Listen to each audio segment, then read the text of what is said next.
Members of the incoming class of Wake Forest University, my name is Zach Arbizo, and on behalf of the Committee on New Student Orientation and Lower Division Advising, I would like to welcome you to Wake Forest University. Congratulations on finishing high school. Congratulations on leaving home, for most of you, for the first time. And congratulations on embarking on this journey. I have been in your shoes. I sat in those seats and listened to a very similar welcome speech. I felt the same nerves and excitement that you're feeling right now. Welcome to Wake. I know you've heard that a lot by now, but what does it mean? How does the sentiment, welcome to Wake, differ from a welcome to any other school, committee, or program? Well, I'm going to tell you in just a minute. But first, when I realized that I was giving an address at Convocation, I turned to YouTube, of course, in search of inspiration. I came across a lot of speeches given by various notable celebrities, and something that J.K. Rowling said in her 2008 commencement address in Harvard particularly resonated with me. She stated, "Delivering a commencement address is a great responsibility," or so I thought until I cast my mind back to my own graduation. The commencement speaker that day was the distinguished British philosopher, Baroness Mary Warnock. Reflecting on her speech has helped me enormously in writing this one, because it turns out that I can't remember a single word she said. Listening to that took a lot of pressure off my shoulders. So instead of standing here in Wake Chapel, preaching life lessons that will fade into forgotten words, I am choosing to share with you all memorable emotions I experienced my first year here, and maybe give a little insight as to how to deal with them. I felt overwhelmed. My orientation was filled with mystery, anticipation, and intimidation. What could I do here? I'm at a top university with some of the brightest minds and sharpest intellects in the country. It was a very daunting realization. However, this brings me to my first piece of advice. Never doubt yourselves. You were chosen to be here among the top echelon of graduating seniors in the country for a reason. I felt alone. Coming from a small town in Colorado, I didn't know anybody else who chose Wake Forest like I did. What I didn't realize back then was that Wake Forest is filled with professors and students alike who soon became my closest friends, mentors, and role models. The professors that walk alongside you in the hallowed halls of this prestigious university want to work with you. They want to see you succeed. Don't be afraid to ask for help. You are now integrated into this outstanding community where we are all more than willing to help each other out. I felt insecure. Going from day to day, it gets really easy to become complacent and feel like you're the only person experiencing anxiety or homesickness. Well, I'm going to be honest with you. Every single person who has attended a university has felt the same pang of nerves that you're all experiencing right now. Therefore, my next piece of advice stems from our university's motto of Pro Humanitate. Put yourself out there and join a group. Build a network and find your place. You will soon find out, if you haven't already, that finding other students with similar interests on this amazing campus is not a difficult task. Immersing yourself in the various opportunities that Wake Forest offers to give back to the greater community will prove to be an integral factor in your success and growth here. I felt intimidated. It seemed like all of these students I just met had everything all figured out. They knew what they wanted to do, how many classes they were going to take each semester, and how they were going to go about implementing their plans. Final piece of advice, don't take yourselves too seriously, especially during your first year. You are independent, and you alone make the decisions. This is the time where you get to find yourself. Sure, college can change you, but you only become a better and stronger version of your own person based on the trials and tribulations that you encounter. Challenge yourself. Don't be afraid to make mistakes. But do trust that you're in the right place right now. Everything you experience at Wake is an opportunity to learn and grow. People around you here are here to support you. The best piece of advice that I was ever given was to stop searching for perfection. The best things that will happen to you are those that you cannot anticipate. So welcome to Wake. Welcome to a community. Welcome to support. But ultimately, and most importantly, welcome home. Thank you.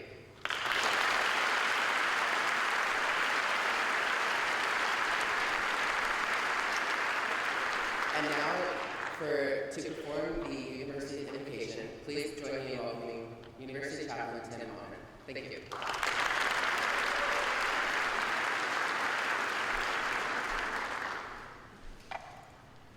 I'd like to invite you, if you would, to join me as we ask God's blessings upon the beginning of this academic year as we do the necessary work, the transitional work of getting here to actually being here. So pray with me if you would. Holy Wisdom, in whose many names we gather, we pause at this hour to summon strength, to express our gratitude and to invoke your blessing. This is a blessing about new beginnings, about thoughts quietly forming, waiting until they were ready to take flight. This is a blessing about courage kindled, about stepping onto new ground, leaving what you have outgrown, eyes bright with energy and dream, a path of plenitude opening before you. This is a blessing about destination, and though it is not entirely clear, you can trust the promise of this threshold, unfurling yourself into the grace of beginning that is at one with your deepest, most authentic calling. This is a blessing about adventure, holding nothing back, learning to find ease and risk, knowing that soon you will be home in a new rhythm of being and doing. For your soul senses a brave new world awaiting your discovery. This is a blessing about truth, about wisdom, about abundance, about kindness, about simple human caring, how a good word, a smile, and opening outward can matter between people. This is a blessing. Oh, this is your blessing. For me, from us, from the eternal Spirit of the universe. May you enter our gates in joyous expectation, to reach beyond imitation and the will of repetition, to stir toward your senses, to deepen and refine your vision, to grow stronger in heart and soul for all that is yet to be birthed, to seek for all and for each the greatest fulfillment for each and all, in spirit, body, and mind. And we ask this in the name of all that we in our separate traditions deem holy and sustaining, the great unknowable power that keeps us on the pathway of love. Amen.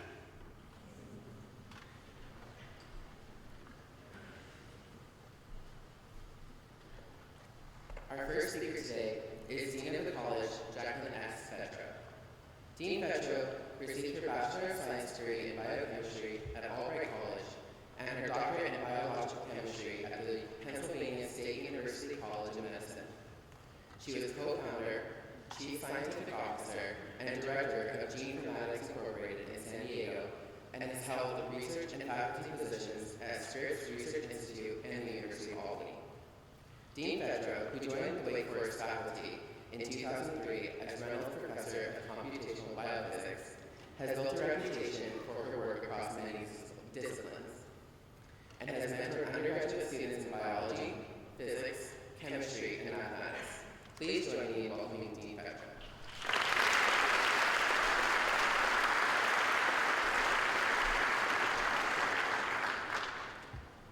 Thanks, Zach, and good afternoon. I would like to extend my enthusiastic welcome to the class of 2017 and other students who are new to Wake Forest. We are very pleased to have you as members of our community. You are about to embark on a journey that will be different from any you have taken before. During that journey, you will confront great joys, perhaps that first A on an exam or on a project in your favorite class, or maybe an exciting basketball win over Duke. as well as challenges such as the first final exam and perhaps even disappointments. Your journey begins today with your very first step. We, the faculty and administrators at Wake Forest, we want you to succeed. After 4 years, we want you to look back on this journey and say that journey was a success. I'm glad I did it. Since your journey begins today with this week's first steps, I'd like to give you my thoughts on how to make this journey as successful as you possibly can. You are now a first-year or new student at Wake Forest College. You're a member of a very talented first-year class. 76% of you were in the top 10% of your high school class. 33 of you were class valedictorians. 40 of you were either student government or class body presidents. 361 of you were sports teams captains. We have some athletes out there. 51 of you are either Eagle Scouts or Gold Award winners. But each and every one of you has a talent or a distinguishing characteristic that caused us to want you to be a member of our Wake Forest community. Now that you're here, have you thought about this journey on which you are embarking? I want to talk about two things today. The first we're going to talk about is academics, and I'm the dean of the academic college, so you can guess I would talk about your schoolwork first. You may find the academics at Wake Forest to be more challenging than you previously experienced. Wake Forest is known for its challenging academic work, and success here at Wake Forest is something of which you can be proud. But you'll need to plan ahead to schedule your time to learn the material, time to write those papers, time to plan out those semester-long projects that the professors sometimes define for you, and time to learn the material and be ready for those exams. So let me tell you straight up, pulling an all-nighter the night before the exam is not a good idea. Research shows that in fact one reason that you sleep is to consolidate your learning. So it's much better to plan your time to study first, and then sleep, and then take the exam. It actually helps your learning. So plan ahead and schedule your time, so you can do your best work in every class all of the time. During this journey, and Zach already said this, but get to know your professors. They will be your guides for this part of your academic journey.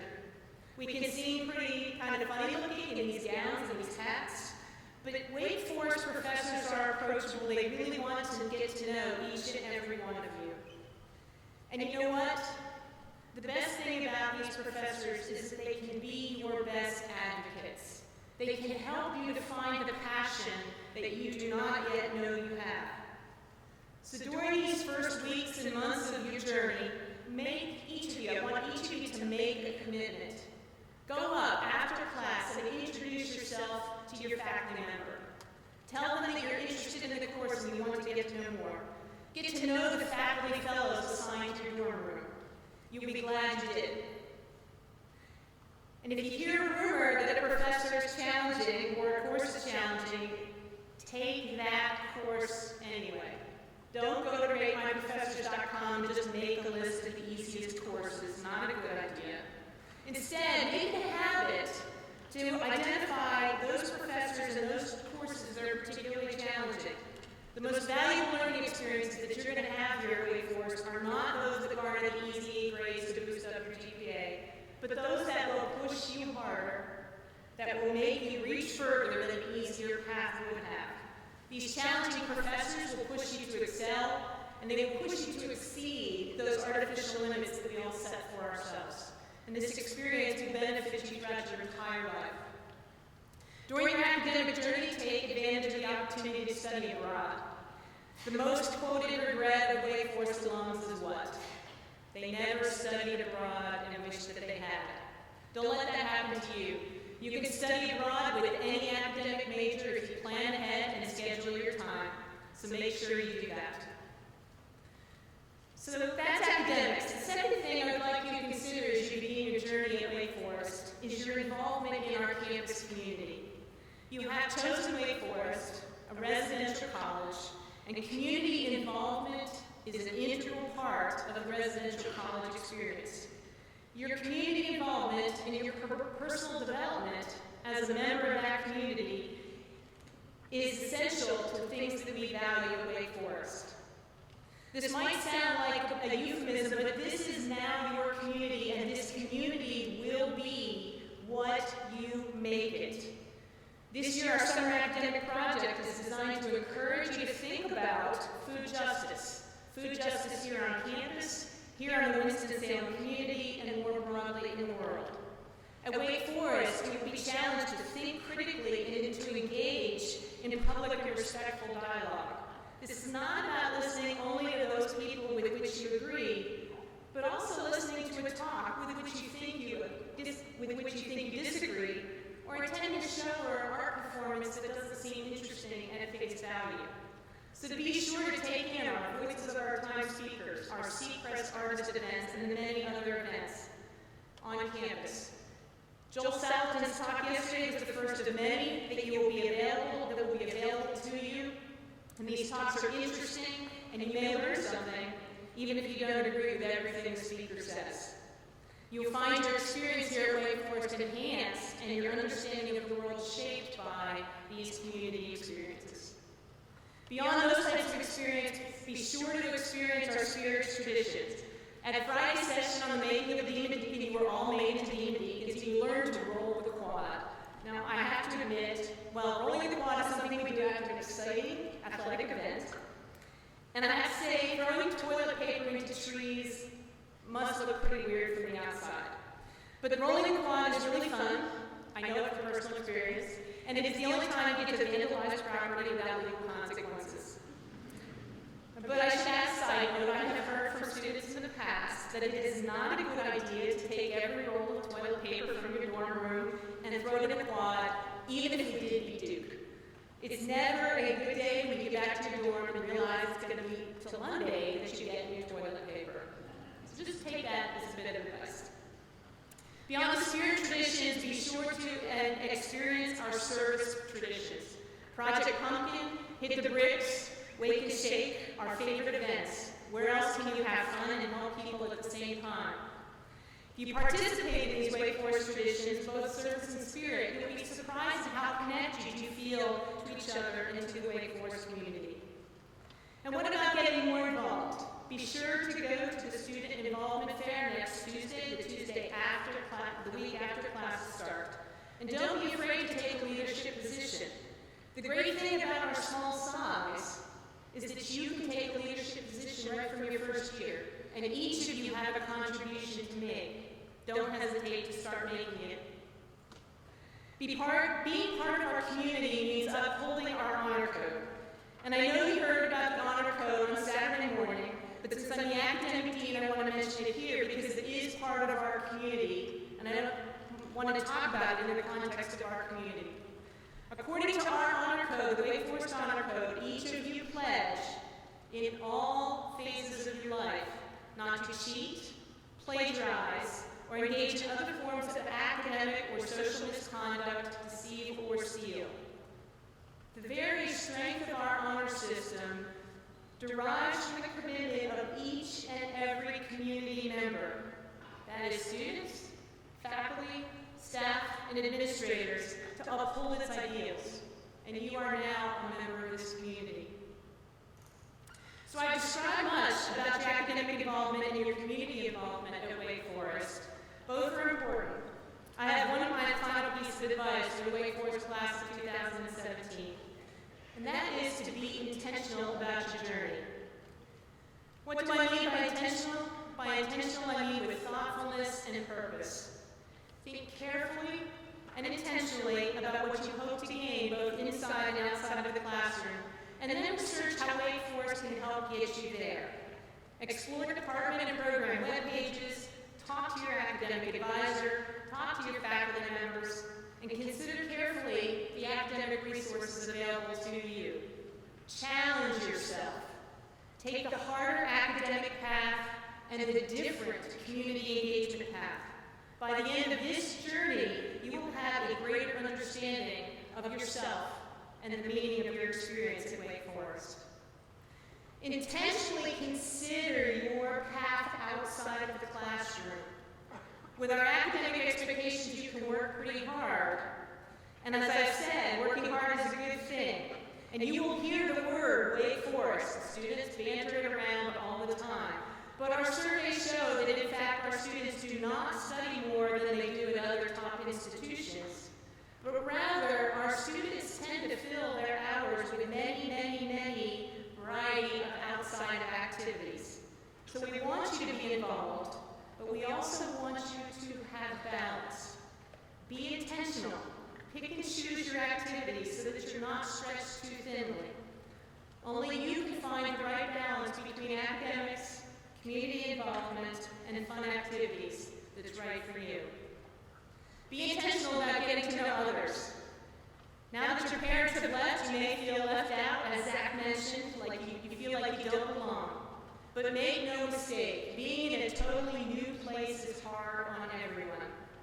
And don't feel that just because you don't have a BFF by the end of the first semester, that doesn't mean you have to pledge a fraternity or sorority.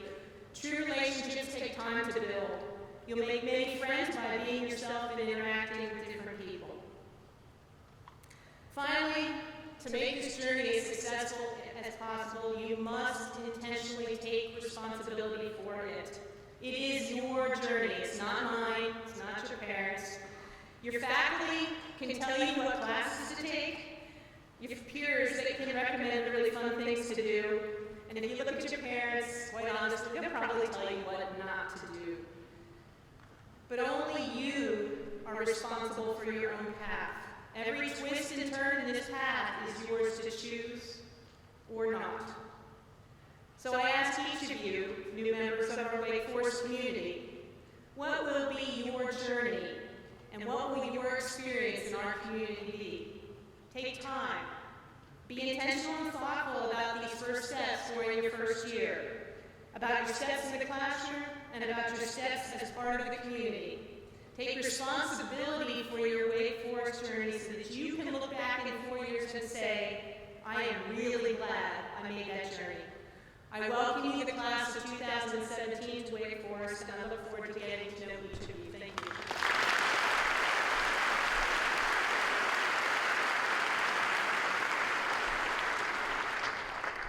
Thank you, Dean Petra. It is my privilege to introduce Wake Forest University's 13th president, Dr. Nathan O. Hatch. Dr. Hatch is a nationally respected scholar, and before coming to Wake Forest in 2005, he served as provost of the University of Notre Dame. Dr. Hatch received his undergraduate degree from Wheaton College and his master's and doctoral degrees from Washington University in St. Louis. He was awarded postdoctoral fellowships at Harvard and Johns Hopkins Universities before joining the history department at Notre Dame. Please join me in welcoming President Hatch.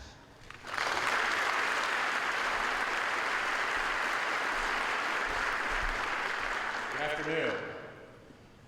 I want to begin by introducing another new member of our community, our new Vice President for Campus Life. She was previously Dean of Students at the University of Virginia and Vice President for Student Affairs at the University of California, San Diego, Dr. Penny Brook.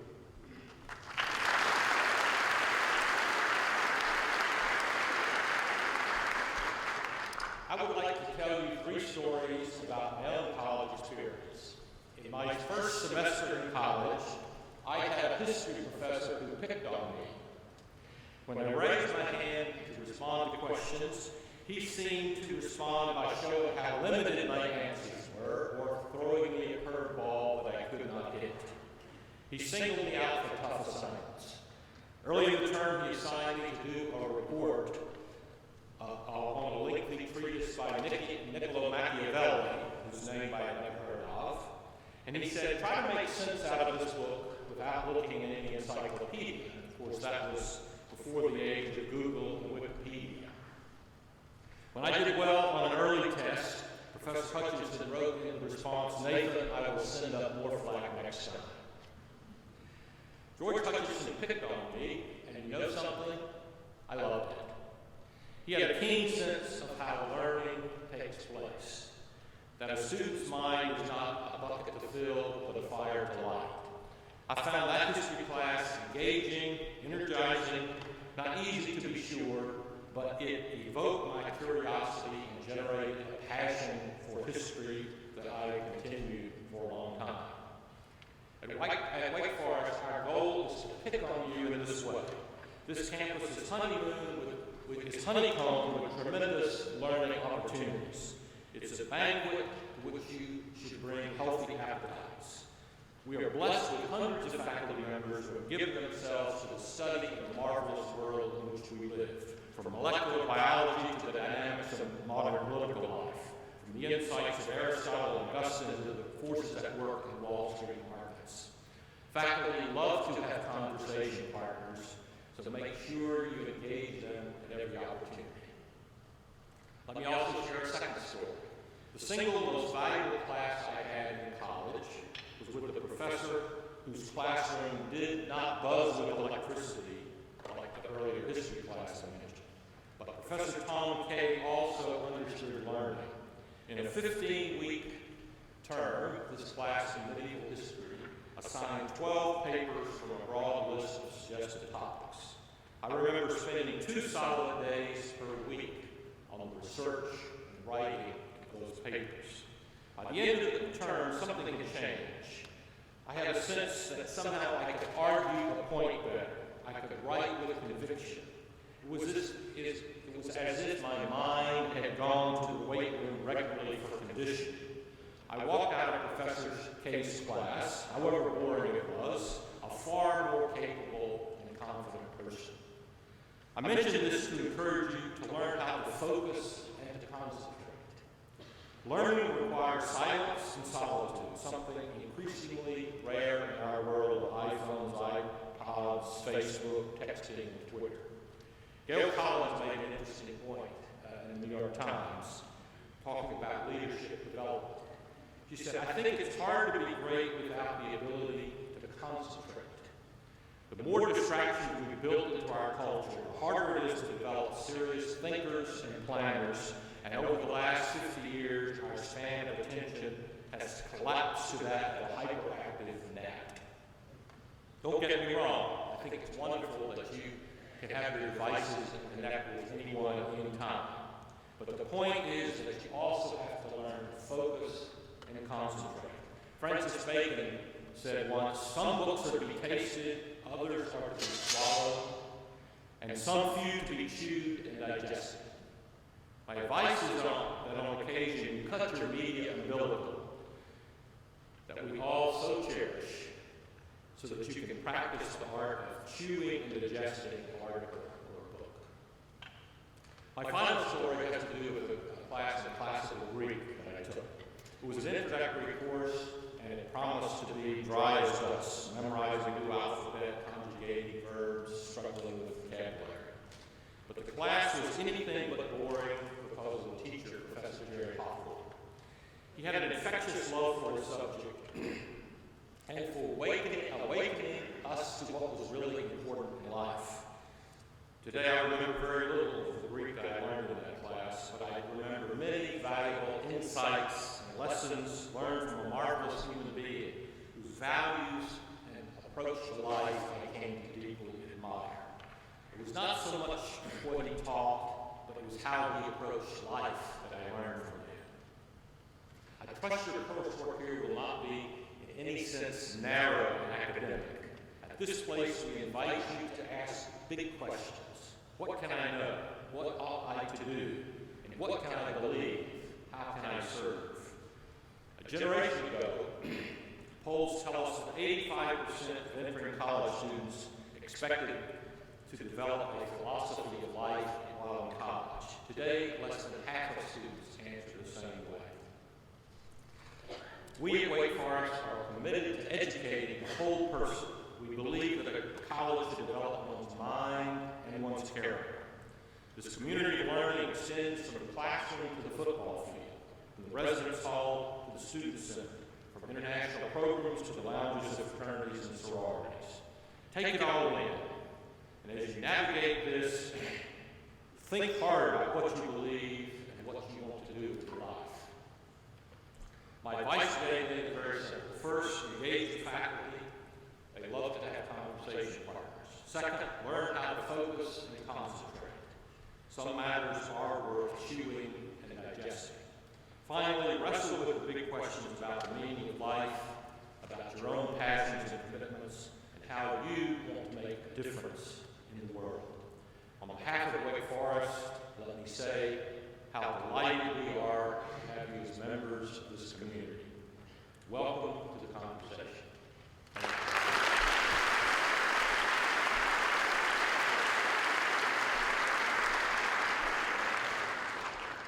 Thank you, President Hatch. Here to welcome you on behalf of student government is Jacqueline Sutherland. Jacqueline is president of student government, a senior with a major in politics and international affairs, and a minor in Middle East and South Asia studies. Please join me in welcoming Jacqueline.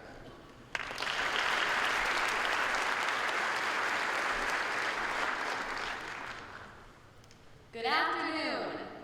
I'd like to add to the many warm welcomes that have been extended to you throughout this weekend and congratulate you for choosing one of the finest universities in this country as your new home.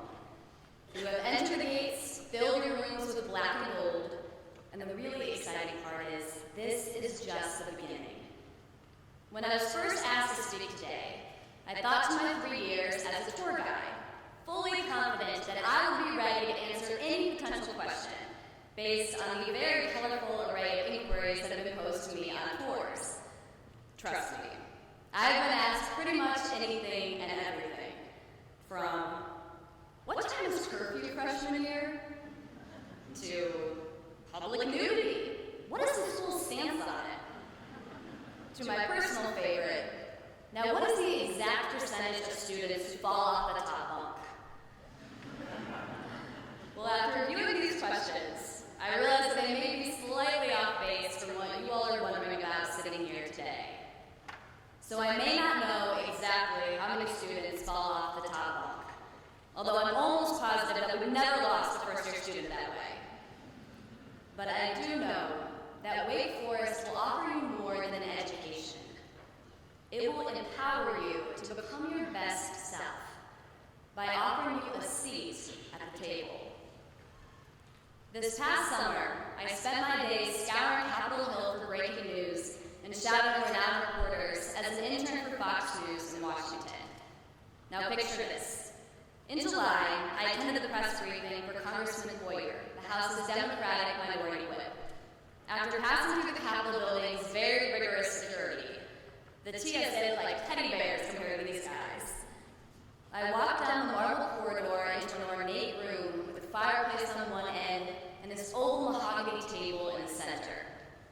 The table was mostly full, occupied by Washington's most distinguished reporters. And along the room's perimeter were 30 or so more chairs. Now, as a lowly intern, not to mention the only intern in the room, the pecking order seemed to deem that I sit along the perimeter of the room in order to observe. But I didn't go to Washington just to observe. So instead, I pulled out a chair directly across from Congressman Boyer and took a seat at the table. Because that is what a Wake Forest education teaches you to do. I would officially like to welcome you to Wake Forest, to college, and most importantly, to the table. Within your next 4 years here, you will make countless choices. Whether or not to join that organization, speak to your professor during their office hours, reach out to that person on the quad or in your class that doesn't quite look like you, or to go to that tailgate for the game. Now, some of these choices will be simple, and some of them will be difficult. But collectively, they will determine whether you sit at the table or along the perimeter. One of Wake Forest's most distinguishing traits is the fact that we don't have freshmen. We have first-year students. And we do this to prove that even though you're new to this campus, we challenge you to act as your own quarterback. So don't wait to dive in. Become involved. Figure out what lights you up and what energizes you, and do it. I've heard from friends that their biggest regret was not getting involved earlier. They figured that it would be safer to sit along the perimeter during their first year in order to steady their footing figure out who they are in this place. But as a first year, first semester, and a first day student, you are not only free, but empowered by the Wake Forest community to take a seat in the center arena of action and man the head of the table, leading others in what you love to do. So you made it. You're here. You're at college. Enjoy it. I challenge you to have no ceiling and seize the unbelievable opportunities that you hold in your hand right now. Because here at Wake Forest, there's always room at the table for one more, if it's you. Thank you.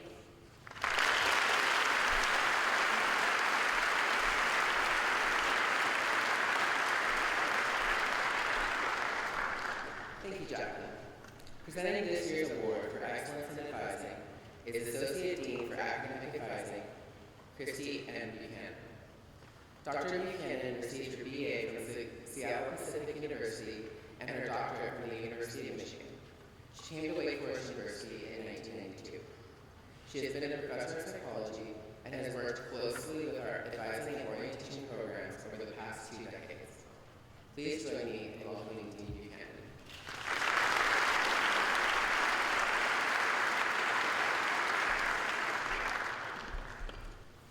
Good afternoon. The Award for Excellence in Advising was established in 1988 to recognize outstanding faculty and staff who have demonstrated commitment to and excellence in advising undergraduate students, especially at the lower division level. Supported by the Office of the Dean of the College, the award is both honorary and monetary and complements the awards given for outstanding teaching and research. Nominations are solicited from faculty, department chairs, and students. You will find a list of previous recipients in your program. This year, the selection committee honors 2 individuals, and we are pleased to welcome colleagues and family members of the recipients who join us for this convocation and celebration. This year's first recipient came to Wake Forest in 1997. She has served as a lower division advisor to a new incoming group of first-year students almost every year since 1999. She is an advisor known for her genuine concern for students and empathy for the challenges they face.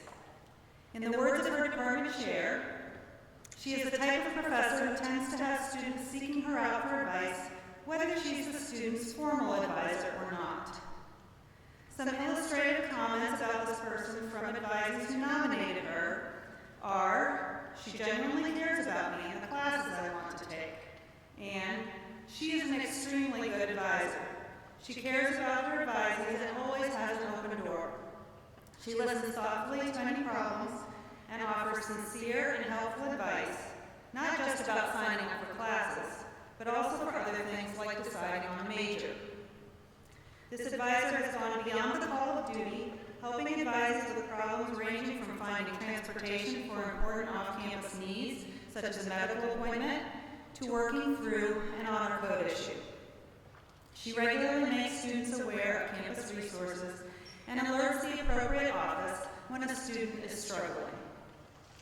Our first winner has also spent countless hours working on behalf of advising and orientation through service on the Orientation and Lower Division Advising Committee, and especially through her work devising and co-directing the very popular and effective Wake World, even while she welcomes her own new group of advisees most every year. So everyone in the audience today who enjoyed Wake World, and I know from social media activity there are many, should applaud especially loudly. On behalf of the Committee on Orientation and Lower Division Advising, as well as the students and advisees who have benefited from her commitment to advising, please join me in congratulating Brook Davis, Associate Professor of Theater, as co-recipient of the 2013 Award for Excellence in Advising.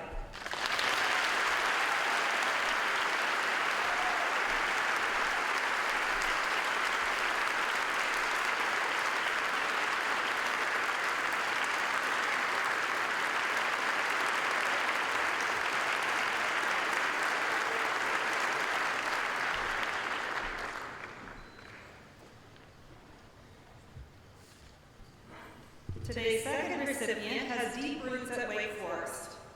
He received his BA and his MA degrees here, and other than the 4 years he spent elsewhere obtaining his PhD, he has worked at Wake Forest ever since his undergraduate graduation. He has been a lower division advisor since 2004. I told you that one way we solicit nominees is from students.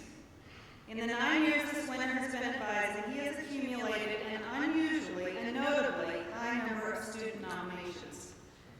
Repeated themes about him include that he is incredibly knowledgeable and that he tailors that knowledge to the needs of each advisee, demonstrating a personal interest in each one. I could spend a lot of time reading these nominations because there are so many, but I picked 3 representative ones. One student said, "My advisor should receive the advising award because of his passion for improving the quality of life for undergraduates, in addition to the wealth of knowledge that he offers his advisees." Another stated, "He genuinely wants new students to make the most of their Wake Forest experiences. He took the time to get to know each of us in our first meeting and can therefore suggest appropriate courses. Additionally, he lets us know about various opportunities such as study abroad programs, summer internships, and student organizations, all based on our personal, academic, and extracurricular interests." And the third, "He went above and beyond my expectations of an advisor. He always checked in with us during the semester to get our thoughts on how school was going. He was extremely knowledgeable about all aspects of Wake Forest life and always made me feel like he was taking a personal interest in how I was doing." To further illustrate the valuable advising and mentoring this person does, I'm going to draw on his own words.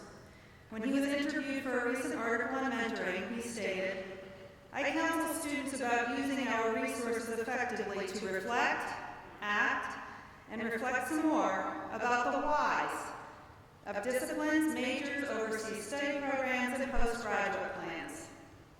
We have to encourage the swift-moving do generation to value the method of deep, measured inquiry into life of the mind. For that goal, if achieved, brings the richest lifetime rewards, separate from how one earns his or her living." In addition to his obviously effective work as a lower division advisor, he advises, counsels, and mentors many, many students regarding undergraduate and postgraduate awards in his current role as the director of the Scholars Office. Please join me in congratulating Tom Phillips as the co-recipient of the 2013 Award for Excellence in Advising.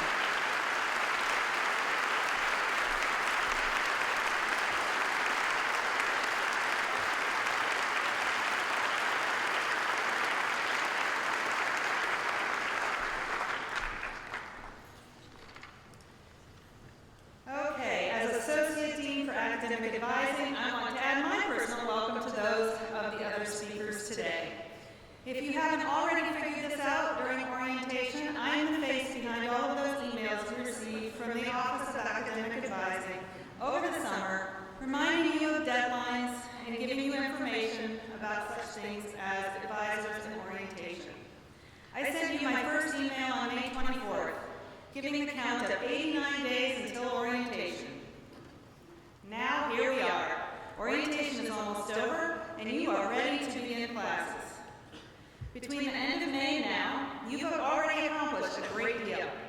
You've completed foreign language placement tests, directed self-placement assessments, course preference surveys, housing and dining forms, health information forms, technology agreements, registration, your summer academic project, and more. That list of deadlines you first saw in Forestry 101 or on our new students website is behind you. Congratulations. You've been given a lot of advice over these past 5 days, a lot of great advice. Knowing that it's a lot to take in, and knowing that, as Zach mentioned, there is much you will not remember, I asked myself what one tip for academic success I wanted to share with you to build on and complement the advice you've already been given. It wasn't hard for me to decide on a tip that has actually been echoed in one way or another in the remarks you've already heard from others today, and that tip is to communicate. In my experience as a professor and as the Associate Dean for Academic Advising, if there's one thing that stands out as making the difference in successful outcomes for students when they face challenges, it's a willingness to communicate. And you will face challenges. That's okay. That's normal. It's even good. When you are challenged, when you need help, guidance, direction, wisdom, reach out to find it. There are so many people, and you've heard this over and over, but it's true. There are so many people on this campus whose job and whose desire it is to get to know you and to help you in the times you need help. Your professors, advisors, student advisors, resident advisors, faculty fellows, graduate hall directors, and the staff of a myriad offices, including the Office of Academic Advising. But you can't make the most of what all these people could offer if you aren't willing to do your part and communicate with them. Communicate respectfully, but communicate. And to this generation raised on electronic communication, I need to say, communicate in person, face to face, as much as possible. Dr. Dean Petro mentioned students regretting not studying abroad. Jacqueline mentioned students regretting not getting involved earlier. One regret I've often heard from students is that they did not open up to professors, whether in a time of need or simply to enrich their learning and relationships. So, in the language of this weekend's Wake World, don't be that guy. Don't have that regret. Talk in person to your professors, your advisors, the staff in our support offices, even associate deans and deans. If you will do this, I know that you'll be pleasantly surprised, and you'll put yourself on the path to a successful college career. That's all the advice I will share for now, but if you will check the Office of Academic Advising's website, and that's advising.wfu.edu if you don't know it already. If you will check that website tomorrow morning, you'll find a few more tips from me for academic success in college. As we close, I wish for each one of you a positive start to your college life at Wake Forest that will be just the beginning of a wonderful and enriching college career. And before we depart, I have just a couple of announcements. First of all, be sure to take advantage of the various open houses this afternoon, including the departmental open houses. And don't miss the reception with your faculty fellows in the residence hall starting at 5:15. And I look forward to seeing you tonight at Wake the Demons. Now, please stand to sing the Alma Mater. I know you've had some practice with this over the weekend, so this should be becoming familiar. The words are found on the second page of your program.